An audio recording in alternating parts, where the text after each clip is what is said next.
Hello বন্ধুরা, তোমরা কেমন আছো? আমি তো ভীষণ ভালো আছি। ভীষণ ঠান্ডা আজকে। আর বৃষ্টি হচ্ছে না, রাতে থেকে বৃষ্টি হচ্ছে।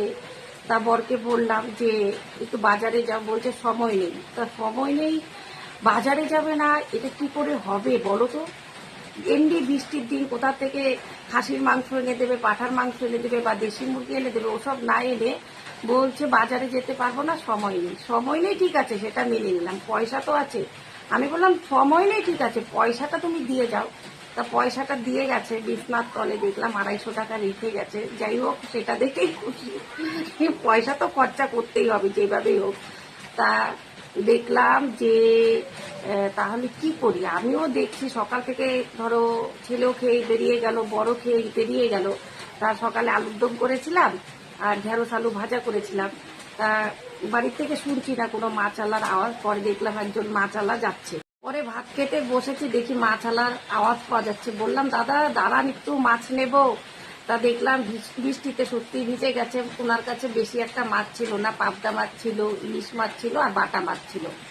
তা পছন্দের মাছ তো আমার ইলিশই, আর বাটা মাছও ভালো লাগে। তা দুটোই রান্না করতে হবে, কেননা বেশি একটা ছিল না, যতটুকু ছিল ততটুকুই নিলাম, সম্পূর্ণটাই নিলাম। আর আমি পাবদা মাছটা আমি ভালো খাই, কিন্তু মিডিলে অনেক খাওয়া হয়ে গেছে তো, তখন এখন আর ভালো লাগছে না। যখন আবার মন চাবে সেদিন আবার কিনবো, আবার খাবো।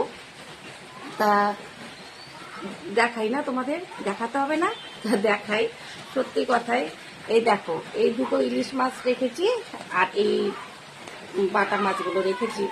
তা 50 টাকা কিন্তু আমার বেঁচে গেছে। হ্যাঁ, বেঁচে গেছে। 200 টাকা লেগেছে, না 200 টাকা লাগেনি, ভুল বললাম, 190 টাকা। 10 টাকা তো, ওটাও বলি না, সত্যি কথা বলাটাই ভালো। তা লেগেছে 200 টাকাই নিত। আমরা মেয়ে মানুষ, একটু দামাদামি করতে তো হয়। তা 20 টাকা বলেছিলাম কম নিতে। তা বললো না 10 টাকা দাও। তা 10 টাকাই কম দিলাম। ঠিকই আছে, মাছগুলো জানি না কেমন, মানে ভালোই হবে, দেখতে তো ভালোই হয়েছে। আর কিভাবে রান্না করবো সেটাও তোমাদের বলছি। এটা আছে না, এটা আমি একদম ছোট ছোট পিস করব। এটা আমি অন্যরকম রান্না করব। এটাকে আমি 4 টুকরা করব, ছোট ছোট 4টা 5টা করব। তাই এগুলো সব পেঁয়াজ, লঙ্কা, সরষার তেল, হলুদ, লবণ টবণ দিয়ে একদম মেখে, দুটো কাঁচা লঙ্কা ফেলে দেব, একটা আলু দেব, আর একটু বিলাতি ধনিয়া পাতা দেব, ওটা পরে দেব। সব কিছু মেখে একদম কড়াইতে তেল দিয়ে কালো জিরা সম্বার দিয়ে একবারে ঢেকে বসিয়ে দেবো। ওটা খেতে ভীষণ ভালো লাগে। যেভাবে বলছি মনে হয় এখনই ভাত খাই, সত্যি কথা। মানে বর্ষা মানেই একটু মাখা মাখা তরকারি হবে, একটু ঝাল ঝাল তরকারি হবে। আর আর ইলিশ মাছটা হচ্ছে না, ওটা বেগুন আলু দিয়ে রান্না করব।